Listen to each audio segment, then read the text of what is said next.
it's the pseudoephedrine, so we'll blame it on that. Cool. So Philippe, thanks for linking to the doc. Looks like the first question is from Mike. I'm not sure which Mike that is. Maybe Lewis, or I'm not sure, but it says when Mike Miranda. Maybe people can verbalize their question if they're. Yeah, I can verbalize. It's Mike Miranda. Sorry. So I would just want to know when or if you're talking with a VP of engineering at another company that could potentially be a customer. I was curious what your 30-second GitLab pitch would be. Sort of what does that role care about, or what's most important to them? What might appeal there? Yeah, that's a good question. I'll say, first of all, I've done less of this at GitLab than I have at other companies, but I think I'm going to have more time over the course of this year when I onboard a couple of my newer leaders, and I'd love to do more of this stuff. But I've had a few engagements with other VPs of engineering. Some of those have been through sales. Some of them have been literally people I've met at the playground with our kids in my area, and I've got the chance to practice some of this stuff. So the things I talk about are, sorry, I've got some home automation stuff. So my Google Home Hub is turning on lights and stuff like that, if you can hear that in the background. But the fact that we're open source, I think, is a major differentiator. It's 2019, developers love open source, and the fact that most of their tools are closed source is just, strange and unfortunate. And so I think that's a major differentiator from us and our competitors, which is always useful to highlight. The single application strategy that we have, I think, is really starting to shine. I think our competitors' strategies of, acquire products or leverage their partner ecosystem was really important to get where they are. And I've been customers of them in the past, and I have nothing bad to say about them. But I think at this point going forward, what a DevOps tool chain is, to some extent, is starting to mature, at least on the dev, the source control side of things. So you don't need to stitch it together from 15 or so different companies that all integrate with one another. You can get it in one application. You get it from GitLab. And then you get the benefits of a single API, a single database. Engineers love to write tools. And so when you've got all this engineering productivity data in the database, you want to get it out by the API, or if you're running the application yourself, you can talk right to the database, build your own charts and graphs and stuff if you can't do it in the application itself. And that's really useful. And that's something you just can't do with a lot of other products. And then you get some side benefits. Like the exciting thing about our secure feature set that Philippe and his team have been working on is, these things are becoming turnkey. And when it's a single application, it's already there, and you can just turn that stuff on, and boom, you've got some security scanning. And the alternative for many organizations is, it's a bunch of open source stuff, and it takes a lot of time and effort to wire it up. And so our competitor in some of these things is just not using it. And that's tremendously powerful. And I think that also makes it possible for us to do the breadth versus depth thing, where the features that we start with that are turnkey, they may be simple to start, but they're easy to turn on and get started with.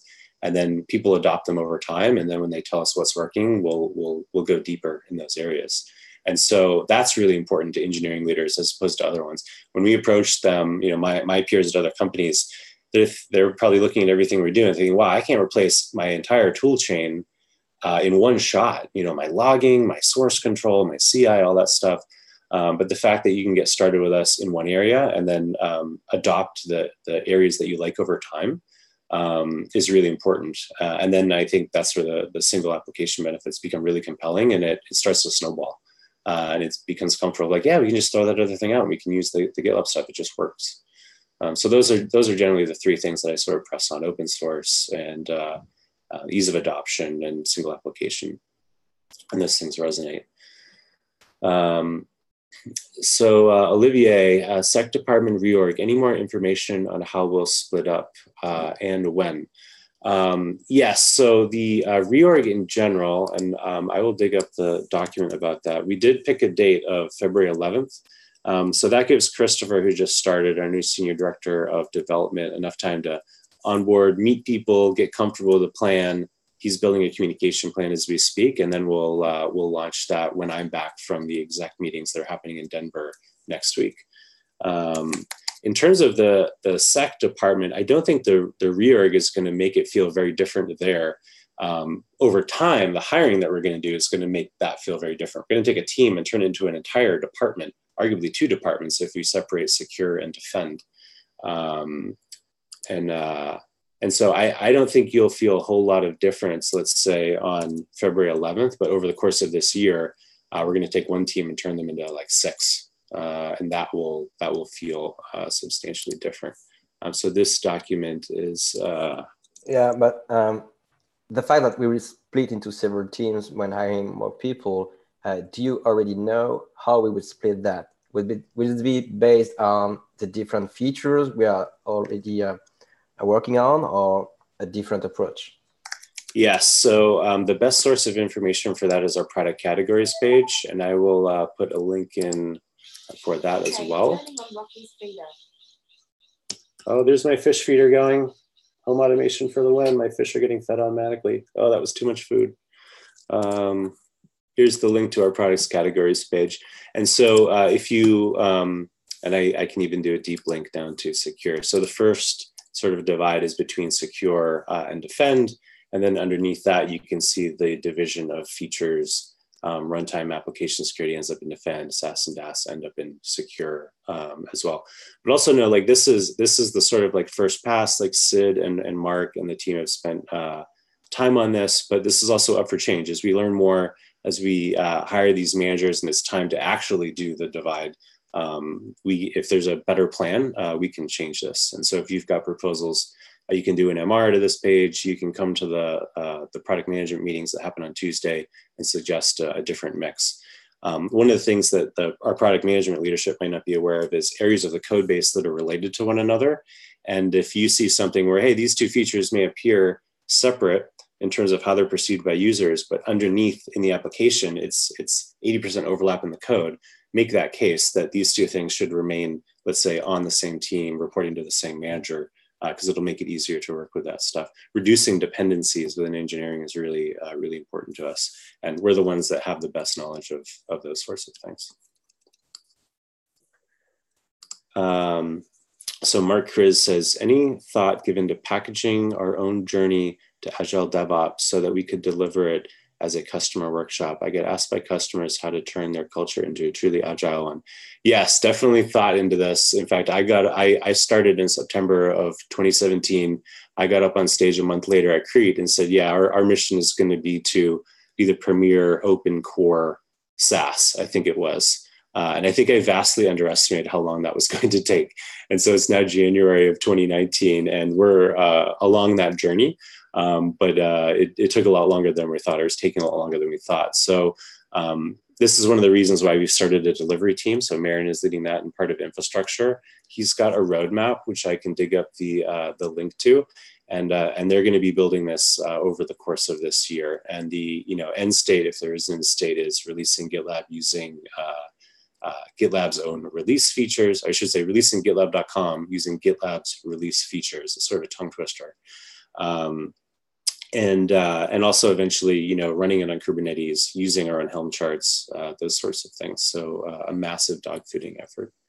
And I think, Eric, even though we're still on that journey, I think we're already like doing minimal viable changes. We're doing short sprints. We're working with our issue tracker correctly. So I think there's already a lot we can bring to our customers. So I wouldn't say, oh, wait a year and then we can talk about how to do Agile DevOps. I think we can already have a lot to share. True. Yeah, very true. And I have a link to that Marin's roadmap. Let's see, right here.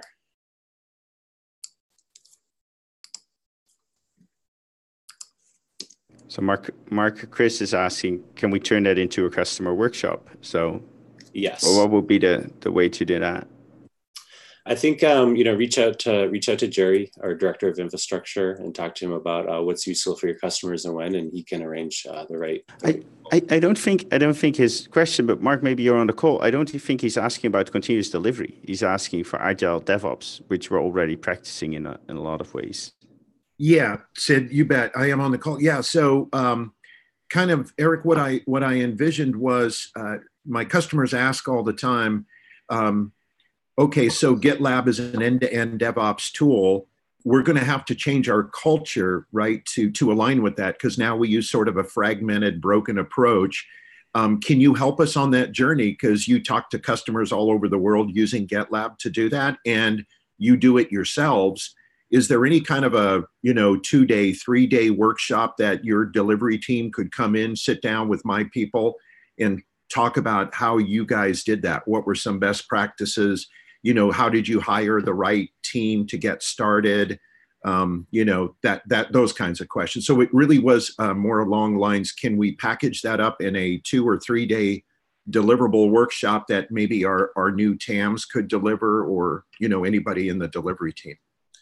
Yeah, I think so. It sounds like maybe it's a customer success thing with engineering participation or something like that. Like, I don't know that me or my team are experts in going and doing 3-day training workshops, so we can definitely take part. And I think there's a lot of people that would be excited to develop a portion of that content, occasionally fly out and deliver that to customers.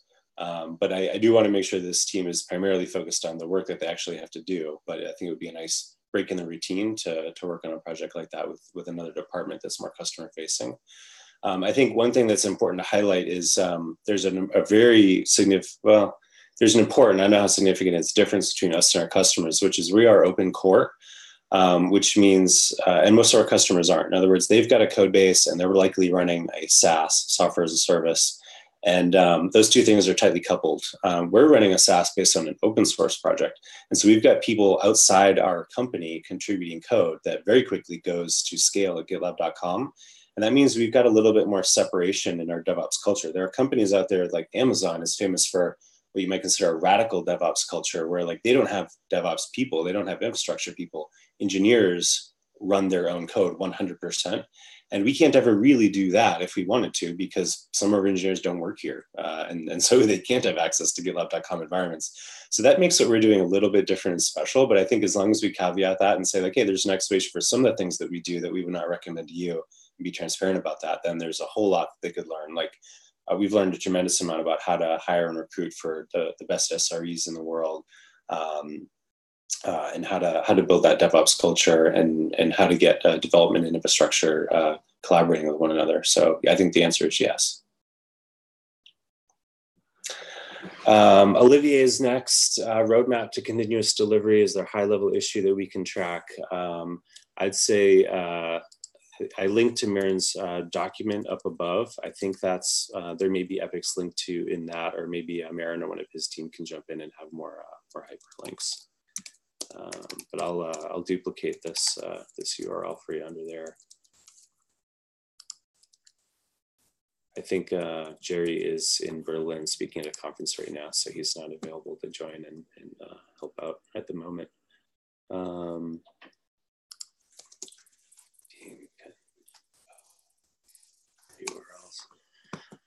Clement, when do you foresee the engineering department hiring juniors again? And someone plus one that. Yeah, this is a good question. I put a moratorium on junior hiring because I felt like juniors really require a program and mentorship to do it right.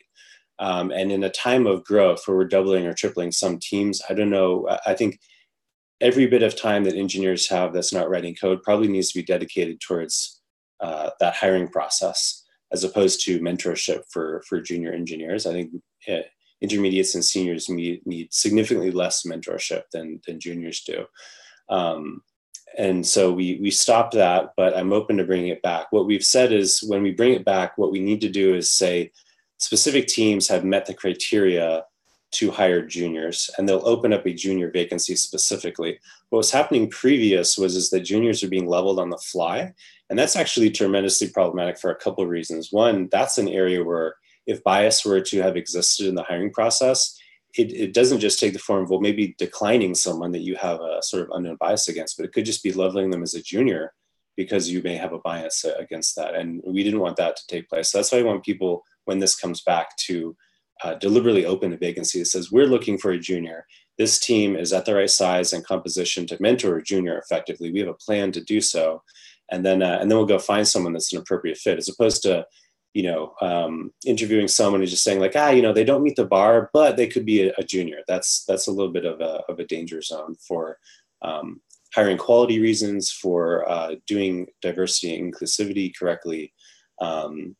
So I'm open to a proposal about what the criteria would be for a team to say that they are ready for a junior. And they need to be appropriately staffed, and they need to have a certain proportion of seniors. And I think they need to have a plan for what this person is going to experience and who's going to be helping them over what span of time, and presumably to get them to an intermediate. But does that make sense, Clement? Casey in the chat says, I think the juniors could be paired up with relatively new hires and be the primary person to work with the junior on getting them the information they need. I don't know. I mean, new hires are doing their own onboarding.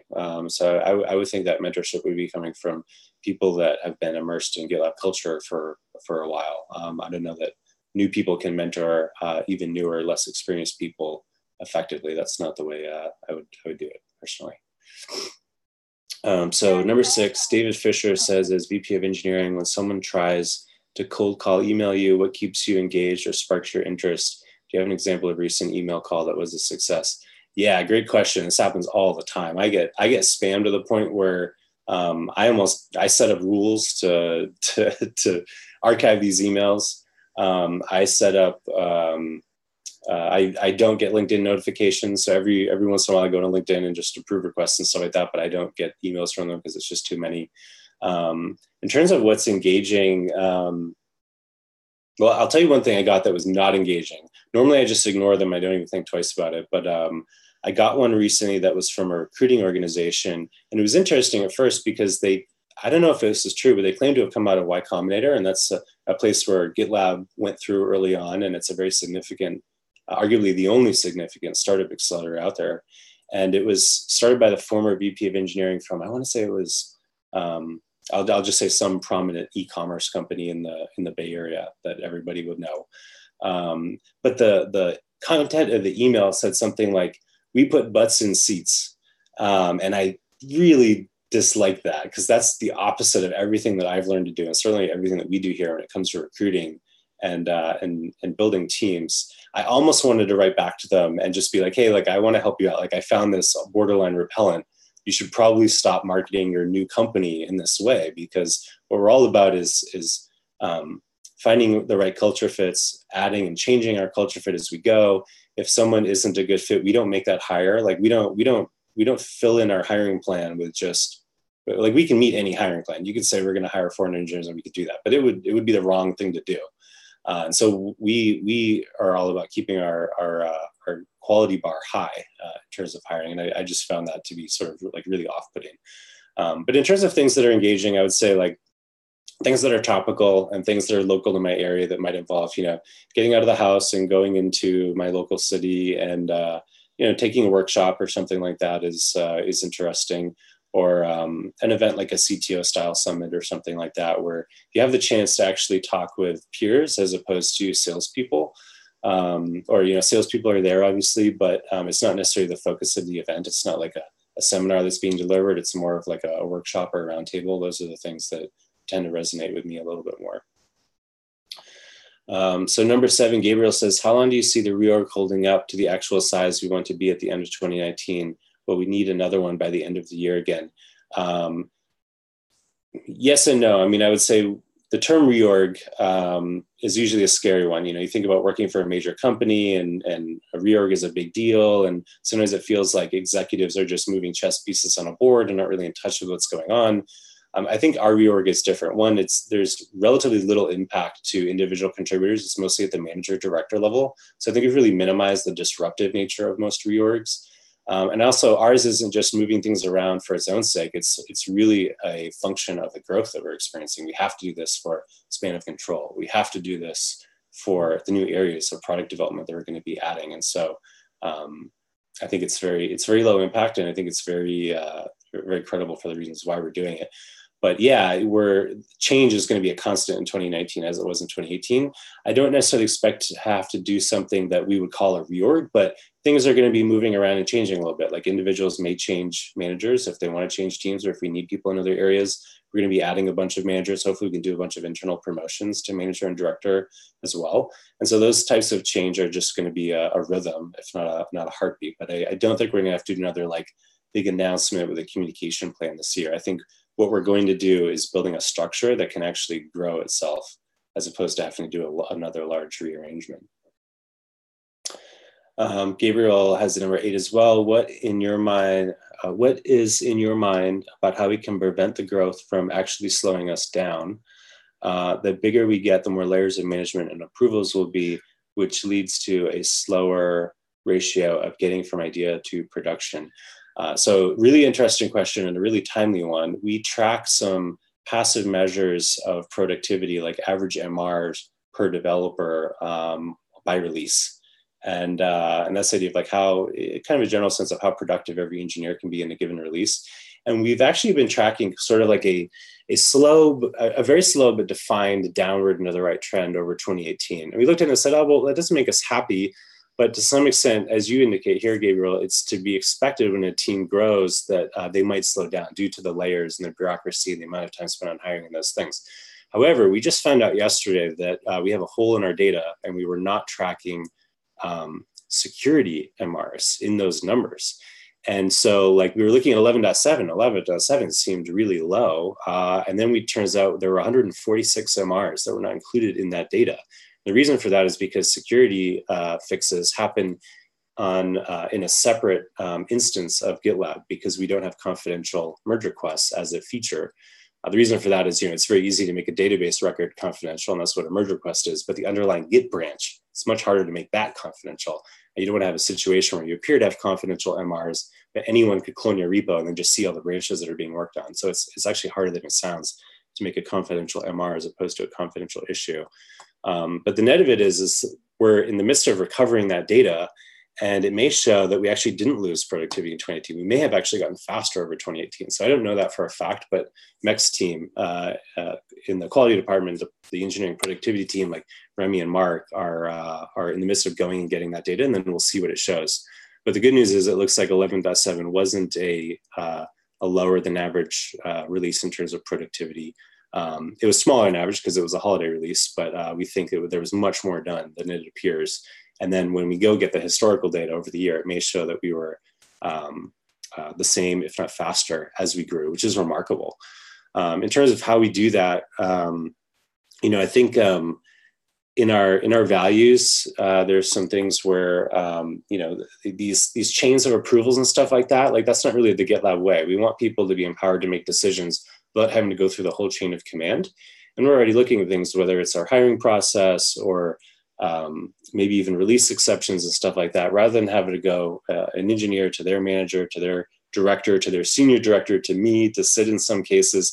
Let's figure out where in that chain it can end, or even not even have to do a progression, but just have the appropriate person perform that approval.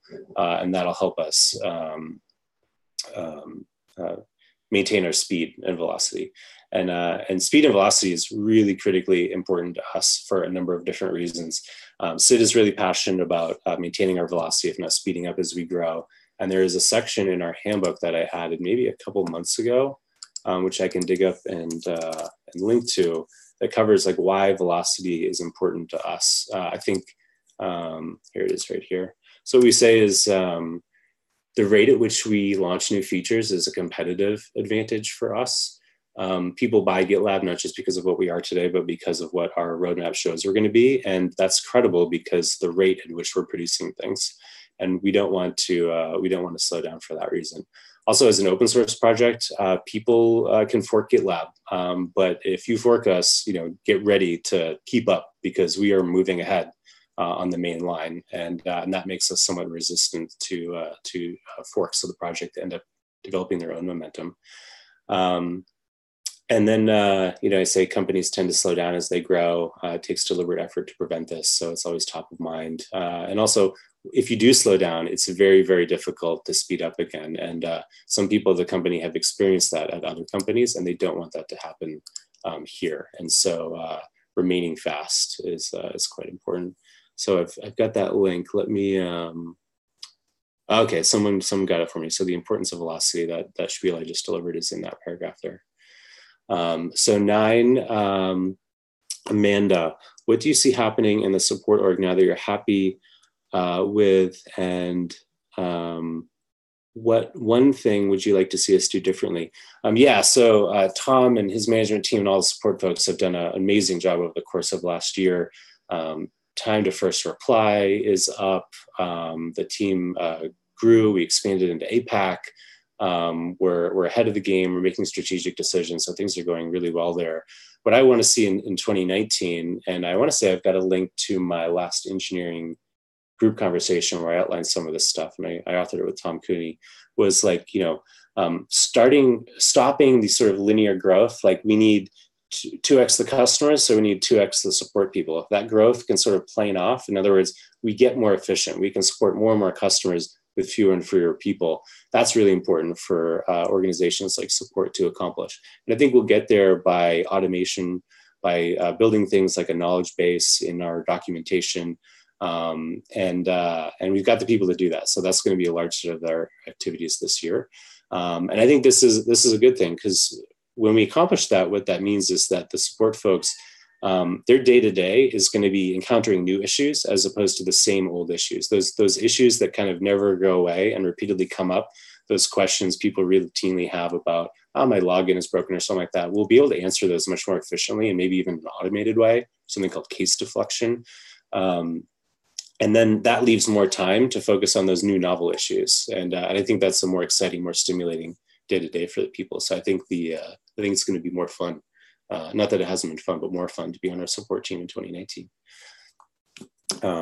So Clement, again, number 10 says, what are some of the ways we can raise the bar in hiring for the engineering department?